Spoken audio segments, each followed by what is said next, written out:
Pernahkah kamu bertanya-tanya, kenapa ada orang yang hidupnya selalu damai, seolah tak pernah disentuh oleh kesialan, oleh bencana, oleh kebencian manusia? Padahal dia bukan orang kaya, bukan pula orang sakti, tak punya kekuasaan, tak punya harta, bahkan rumahnya pun reot, dagangannya biasa saja, pakaiannya lusuh. Tapi orang seperti itu, hidupnya tetap berjalan ringan, seperti angin yang tidak pernah terbebani oleh arah. Di balik wajah ramah dan senyum ikhlasnya, tersembunyi satu hal yang jarang dimiliki manusia zaman sekarang. Hati yang benar-benar bersih. Bukan bersih karena rajin ibadah. Bukan bersih karena takut dosa. Tapi bersih karena benar-benar tidak pernah punya niat jahat kepada siapapun. Dan disinilah cerita ini dimulai. Di sebuah desa kecil yang jauh dari pusat kota. Tempat di mana waktu seperti berjalan lebih lambat. Di mana kabar buruk masih disampaikan lewat bisik-bisik. Tempat di mana orang-orang saling kenal.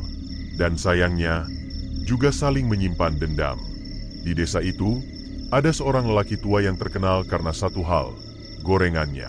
Tapi, cerita ini bukan tentang bisnis. Bukan tentang resep rahasia. Cerita ini adalah tentang kebaikan yang nyaris dibunuh. Karena di tempat yang sama, tinggal seseorang yang menyimpan iri, dengki, amarah, yang tak kuat melihat senyum orang lain, yang tak rela melihat warungnya sepi, saat orang di seberang jalan selalu ramai pembeli. Rasa iri pelan-pelan berubah menjadi benci, benci perlahan berubah menjadi niat, dan niat tumbuh menjadi kutukan. Maka malam pun menjadi saksi. Di tengah suara jangkrik yang tiba-tiba terdiam, di bawah langit yang gelap, di saat tak ada satupun anjing menggonggong, seorang lelaki duduk di ruangan sunyi, menyalakan dupa, memejamkan mata, dan memanggil sesuatu. Bukan jin biasa, bukan makhluk usil, tapi sesuatu yang hanya muncul jika seseorang benar-benar ingin melihat orang lain mati. Namanya Samber Nyowo. Dalam dunia perdukunan, Samber Nyowo adalah nama yang jarang disebut, karena menyebutnya saja bisa jadi undangan. Ia tidak seperti jin lain. Ia tidak menyamar, tidak main-main, tidak menakut-nakuti. Sekali datang, ia akan menyerap cahaya kehidupan seseorang, seperti lilin yang dipadamkan dengan satu tiupan. Tanpa luka, tanpa bekas, tanpa suara. Namun malam itu, untuk pertama kalinya, Samber Nyowo diam. Dia datang, iya. Tapi saat dia berdiri di depan targetnya, dia merasakan sesuatu yang asing. Bukan pagar gaib, bukan raja, bukan ayat-ayat, tapi sebuah cahaya. Bukan cahaya dari lilin atau obor, tapi cahaya yang keluar dari dada seseorang. Cahaya yang terbuat dari kebaikan yang dikumpulkan sedikit demi sedikit, dari setiap senyuman, dari setiap sedekah diam-diam, dari setiap doa tulus.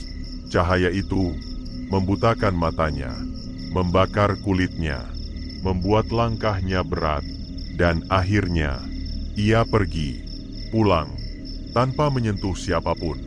Cerita ini bukan karangan. Cerita ini hidup. Cerita ini disampaikan turun-temurun oleh orang-orang yang melihat sendiri perubahan wajah seseorang setelah mencoba menyentuh yang suci. Inilah kisah tentang kekuatan yang lebih besar dari santet. Bukan kekuatan supranatural, tapi kekuatan sederhana yang kita semua miliki jika kita mau menjaganya. Kekuatan bernama ketulusan. Dan orang itu, orang sederhana yang hanya menjual gorengan di tepi jalan, menjadi satu-satunya manusia yang berhasil membuat Samber Nyowo takluk. Bukan karena melawan, tapi karena tak pernah berniat menyakiti siapapun. Inilah kisahnya. Namanya Pak Budi. Bukan nama yang asing. Bahkan mungkin terlalu umum untuk membuat orang mengingatnya. Tapi justru karena itulah banyak yang meremehkannya. Pak Budi hanyalah seorang penjual gorengan. Bukan guru, bukan pejabat, bukan tokoh masyarakat. Tapi di mata warga desa, ia adalah salah satu orang yang paling dihormati. Bukan karena kekuasaan, bukan karena keturunan, tapi karena satu hal yang paling langka di dunia ini, kebaikan yang tidak pura-pura. Ia bangun setiap hari sebelum fajar, bukan untuk mengejar rezeki semata, tapi untuk memastikan semua bahan dagangannya bersih, halal, dan cukup untuk dibagi-bagikan kalau ada yang datang tanpa uang. Kadang, anak-anak kecil mampir ke warungnya hanya untuk minta satu gorengan dan cerita dongeng. Kadang ibu-ibu menyandarkan lelahnya di bangku kayu depan warung, ditemani tahu isi dan teh panas gratis. Tak ada harga mahal, tak ada syarat, tak ada prasangka. Banyak orang bilang, Pak Budi itu terlalu baik untuk dunia yang sekejam ini. Tapi dia hanya tersenyum dan berkata, kalau semua orang ikutin kejamnya dunia, siapa yang mau mulai jadi baik? Satu kalimat itu membuat banyak orang diam, karena selama ini mereka hanya bertahan. Tapi Pak Budi memilih menyembuhkan. Rumahnya kecil, dindingnya kayu tua yang sudah lapuk di sana-sini. Tapi halaman rumahnya bersih. Ada bunga matahari, ada pandan, dan pohon jambu yang sering jadi rebutan anak-anak.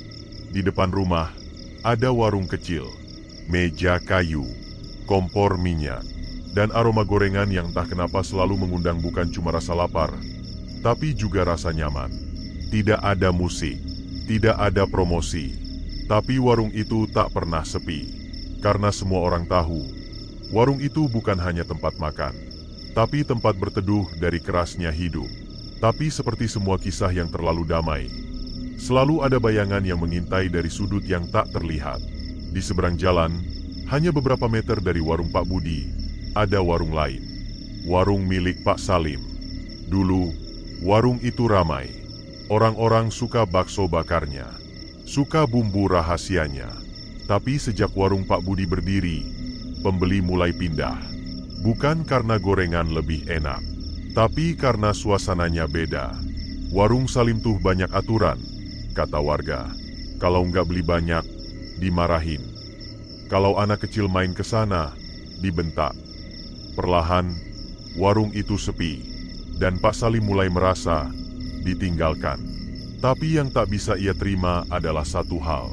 Orang yang membuatnya kalah, bukan pesaing licik, bukan pedagang kaya, tapi orang baik. Dan buat Pak Salim, itu justru lebih menyakitkan. Karena bagaimana caranya melawan orang yang tidak pernah bersalah, maka kebenciannya tumbuh pelan-pelan.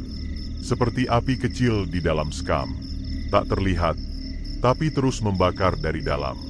Ia mulai mengumpat dalam hati, mulai berbicara sendiri saat malam. Ia melihat Pak Budi lewat sambil menyapa, dan dalam hati ia berkata, pura-pura baik, biar dikasihani. Aku juga kerja keras. Aku juga punya keluarga. Tapi kenapa dia yang dipuji? Hari demi hari, Pak Salim makin pahit. Wajahnya selalu cemberut. Dagangannya makin jarang keluar. Dan akhirnya, dia berhenti berdagang. Tapi bukan karena menyerah. Karena ia mulai berpikir cara lain. Cara yang tak terlihat. Ia bertanya-tanya, diam-diam, kepada orang-orang yang tak akan menyebutkan namanya. Ia menempuh jalan tikus, jalan malam, jalan sunyi. Dan disinilah cerita berubah arah. Karena yang ia temui bukan dukun sembarangan, tapi seseorang yang bisa memanggil Sambernyowo. Dan ketika malam mulai turun, dan angin tak lagi bertiup, dan suara jangkrik mendadak lenyap, dunia atas dan dunia bawah mulai membuka pintu. Maka kisah ini berubah dari sekadar iri hati menjadi pembunuhan gaib. Tapi apa benar kebaikan bisa dibunuh semudah itu? Kita akan lihat, karena yang akan datang bukan manusia. Malam itu, bulan menggantung rendah, seperti mengintip dari celah langit yang koyak. Angin seolah menahan napasnya. Udara terasa lebih berat. Pepohonan tak bergoyang sedikit pun. Seperti dunia sedang menunggu sesuatu. Di balik hutan bambu di ujung desa, ada satu rumah tua yang tak lagi berpenghuni secara duniawi. Pintu kayunya retak, jendelanya gelap, dan atapnya miring ke satu sisi. Tapi malam itu, rumah itu menyala dari dalam. Bukan oleh lampu, tapi oleh api dari obor kecil yang diletakkan di sekeliling lingkaran tanah yang ditaburi serbuk hitam. Di tengah lingkaran itu, duduk seorang lelaki. Kepalanya tertutup kain merah. Bibirnya komat kamit. Tangannya menggenggam rambut. Ya, rambut Pak Budi, yang ia ambil diam-diam saat warung itu lengah. Di depannya, dupa menyala. Asapnya naik dan tidak menghilang, tapi melingkar, seperti ular, menuju langit-langit rumah yang hitam. Lelaki itu bukan Pak Salim. Dia adalah seseorang yang dikenal hanya oleh orang-orang yang haus balas dendam. Tak pernah disebut namanya.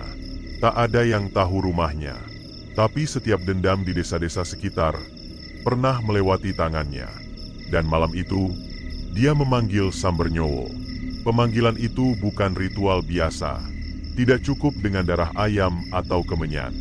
Sambernyowo hanya mau datang jika ada keinginan mati yang benar-benar tulus.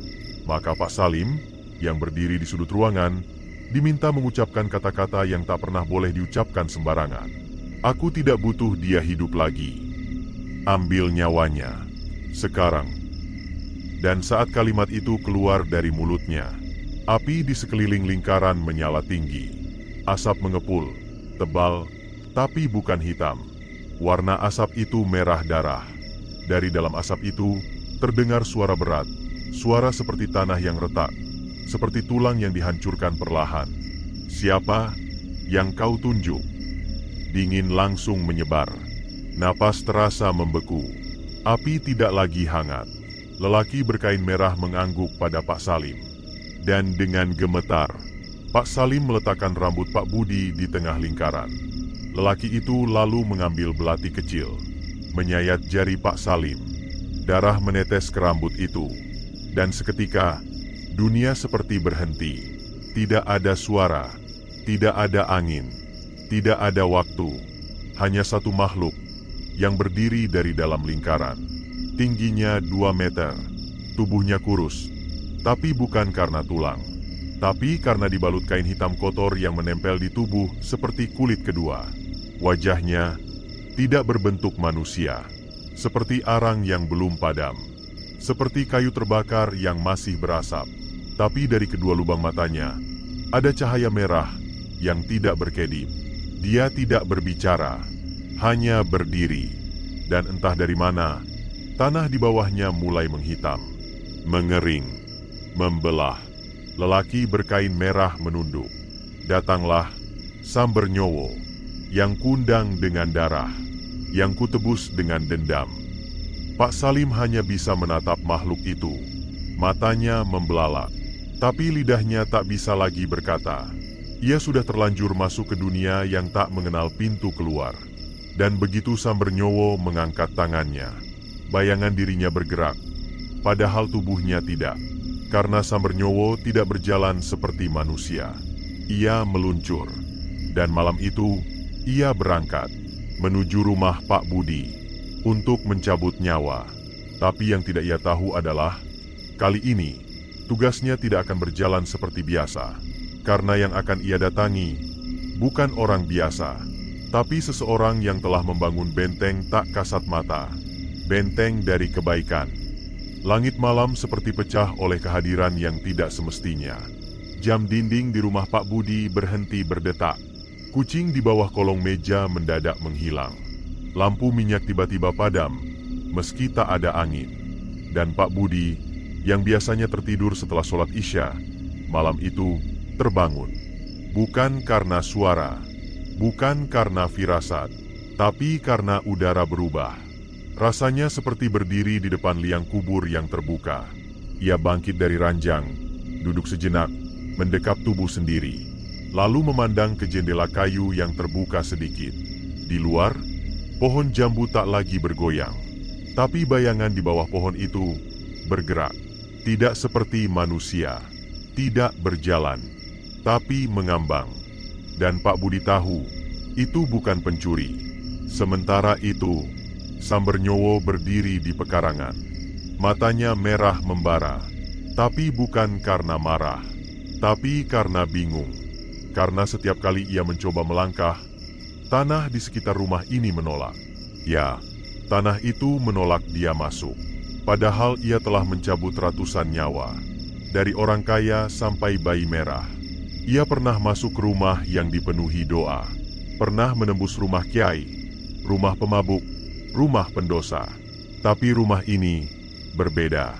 Ia mengangkat tangannya, menyerukan mantra dalam bahasa dunia bawah. Angin langsung berputar, api menyala di tengah udara. Tapi nyala itu padam sebelum menyentuh tembok rumah. Ia mencoba menerobos, tapi tubuhnya terhempas ke belakang oleh sesuatu yang tak terlihat. Bukan jimat, bukan pagar gaib buatan manusia, tapi sesuatu yang tumbuh dari hati Pak Budi sendiri. Kebaikan yang terus ia tanam, senyum yang ia berikan tanpa syarat, sedekah yang tak pernah diumumkan, maaf yang ia ucapkan meski tak bersalah. Semuanya membentuk dinding cahaya yang tak bisa dilihat, tapi oleh makhluk seperti Sambernyowo, lebih tajam dari besi. Ia meraung. Suara jeritannya membuat daun-daun luruh. Di dalam rumah, Pak Budi tetap duduk diam. Tangannya memegang tasbih tua. Kalau ini saatnya, katanya lirih. Aku siap. Tapi tak ada yang datang. Tak ada langkah. Tak ada sosok. Hanya rasa dingin yang perlahan menghilang. Karena Sambernyowo, makhluk yang ditakuti dunia bawah, kini tak bisa menyentuh satu helai rambut pun dari orang yang hidupnya penuh kasih. Ia mencoba berkali-kali mengubah wujudnya, menggandakan dirinya, meluncur ke atap, masuk lewat tanah. Tapi setiap celah terasa seperti dihantam petir. Dia tidak bisa masuk, tidak akan pernah bisa, karena kebaikan tulus bukan sekadar amalan, tapi senjata paling mematikan bagi makhluk dari dunia kelam. Di balik batas tak kasat mata itu, Sambernyowo hanya bisa berdiri. Dan untuk pertama kalinya sejak ia diciptakan dari bara neraka, ia gagal. Tapi ini belum selesai, karena makhluk seperti Sambernyowo tidak pernah kembali dengan tangan kosong. Maka ia mulai menoleh, mencari siapa yang memanggilnya, siapa yang memaksanya melawan kekuatan yang tak bisa ia hancurkan. Dan malam itu, ia mulai berbalik arah, menuju orang yang memanggilnya. Dan saat Pak Salim terbangun karena mimpi buruk yang membuatnya kencing di celana, ia tidak tahu bahwa Sambernyowo sedang dalam perjalanan ke rumahnya. Malam belum habis, tapi udara di rumah Pak Salim sudah terasa seperti liang kubur. Lampu minyak masih menyala di sudut ruangan, tapi cahayanya bergetar, seolah takut pada bayangannya sendiri. Pak Salim duduk di pojok kamar, tubuhnya menggigil. Ia bermimpi buruk tentang Pak Budi yang tersenyum sambil melayang. Tubuhnya bersinar, dan Sambernyowo berdiri di belakangnya. Wajahnya hitam terbakar, menatap Pak Salim.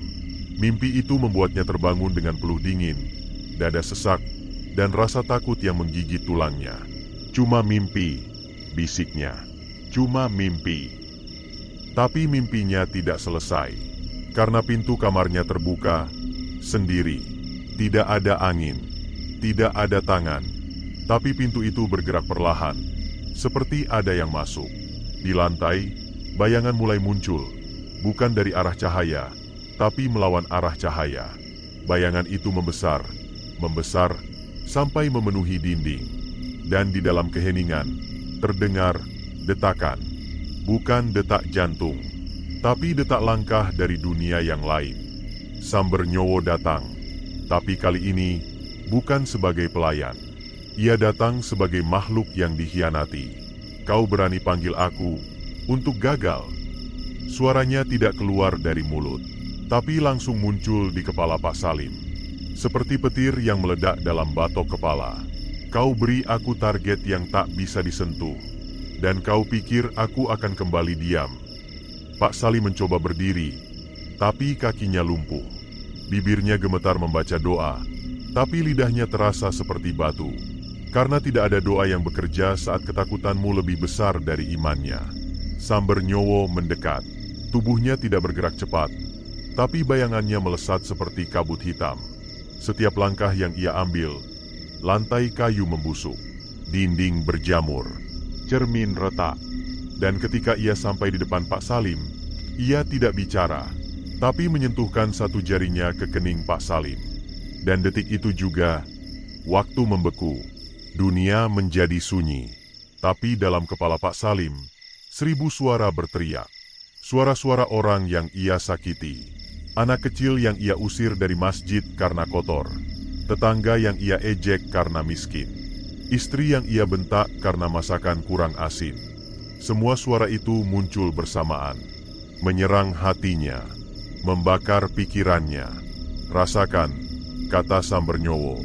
Kau ingin mencabut nyawa seseorang yang hidupnya penuh cahaya. Sementara hidupmu hanya berisi abu dan amarah. Pak Salim menjerit, tapi tidak ada suara keluar, karena tubuhnya hanya tinggal wadah. Ia tak pingsan, tapi juga tak sadar. Ia hanya bisa menatap langit-langit rumahnya, sampai pagi. Dan ketika warga menemukannya keesokan hari, ia hanya diam, menatap kosong, tersenyum. Tapi bukan senyum manusia. Karena jiwanya telah diambil, tapi tidak mati. Ia hidup untuk jadi pelajaran, bahwa siapapun yang mencoba mencelakai orang baik dengan ilmu hitam, akan membuka gerbang neraka yang justru menelan dirinya sendiri. Dan Sambernyowo, ia tak pernah kembali ke dunia bawah, karena setelah itu, ia hanya muncul ketika kebaikan diuji oleh kebencian. Pagi di desa itu seperti lukisan lama yang selalu indah dipandang. Burung pipit bersahutan dari atap rumah. Embun masih menggantung di daun kelor. Dan Pak Budi sedang duduk di teras, menyuapkan bubur ke mulut kucing tua yang kehilangan gigi. Pelan-pelan, "Nok, ini buburnya panas," katanya lembut. Senyumnya sederhana. Baju kokonya sudah mulai usang, tapi wangi sabun cuci masih melekat. Ia tak tahu bahwa malam tadi, rumahnya dikelilingi oleh kekuatan yang bahkan jin paling kejam tak bisa menembusnya. Ia hanya tahu satu hal, hidup harus dijalani dengan hati yang bersih. Tetangga lewat, Pak Budi berdiri, menyapa duluan. Anak kecil jatuh dari sepeda, Pak Budi bantu bersihkan luka. Semuanya terasa biasa bagi dia. Tapi bagi semesta, perbuatan kecil itu menyelamatkan nyawanya. Siang itu, ia pergi ke warung Mak Ijah. Seperti biasa, ia beli minyak, beras, dan 1 bungkus kopi sachet. Tapi Mak Ijah terlihat gelisah. Wajahnya pucat, suaranya bergetar. "Pak Budi, panjenengan dengar kabar? Pak Salim, kemarin malam katanya kerasukan. Sekarang ndak bisa ngomong, cuma melotot aja." Pak Budi terdiam. "Innalillahi, kok bisa?" Mak Ijah menggeleng. Katanya sih, malam itu ada yang datang ke rumahnya, tapi ndak ada orang yang lihat. Tetangga cuma dengar suara aneh. Pak Budi menarik napas pelan. Tidak ada rasa bangga, tidak ada rasa ingin tahu berlebihan. Hanya rasa iba. Semoga Allah beri jalan terbaik. Saya doakan, ya, ucapnya. Ia lalu mengangkat belanjaannya dan pergi, melangkah pelan. Ia tak tahu bahwa doa-doa itu sudah menyelamatkan dirinya sebelum ia sempat mengucapkannya. Sore itu, ia duduk kembali di teras, membaca Al-Quran dengan suara lirih. Matahari perlahan turun, dan langit berubah warna. Seekor burung hinggap di pagar rumahnya. Tak lama, seekor kupu-kupu putih ikut mendarat di tangan kirinya. Ia hanya tersenyum. Bagi Pak Budi, ini hanya hari biasa. Tapi bagi dunia gaib, ini hari yang menegaskan satu hal. Kebaikan yang ikhlas adalah benteng yang tak bisa dijebol oleh kekuatan apapun. Malam kembali datang. Langit gelap lagi. Tapi rumah Pak Budi tetap hangat. Di dalam, ia sedang membuatkan nasi goreng untuk anak tetangga yang yatim. Dan saat ia mengaduk nasi itu sambil bersenandung pelan, Sambernyowo berdiri jauh di kejauhan. Tidak bisa mendekat. Tapi kali ini, ia tidak marah.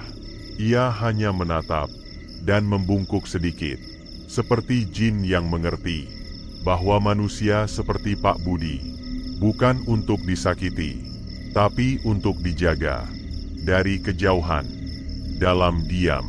Karena bahkan jin yang paling ganas tahu kapan ia sedang berhadapan dengan cahaya yang tak bisa padam. Malam itu, langit mendung, tapi tak ada hujan. Desa kecil itu seperti menahan napas. Tak banyak yang berani keluar malam sejak kabar Pak Salim Kerasukan menyebar.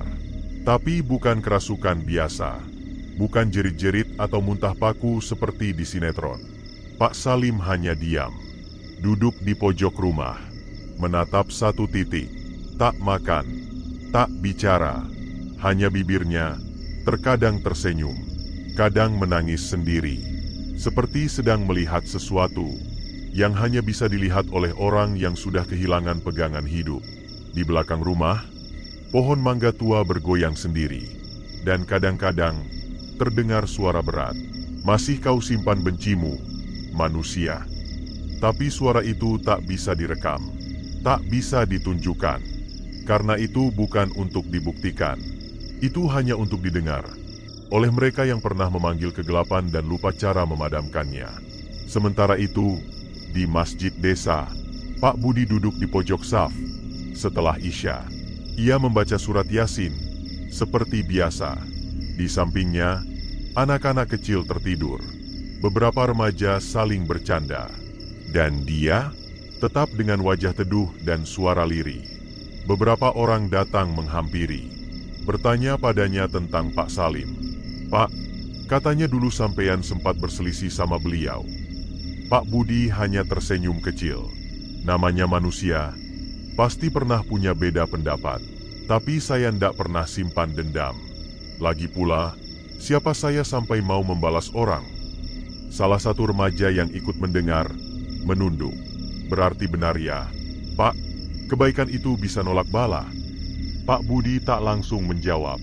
Ia hanya menutup Qur'annya pelan, menatap langit malam dari jendela masjid. Kebaikan itu seperti lampu kecil.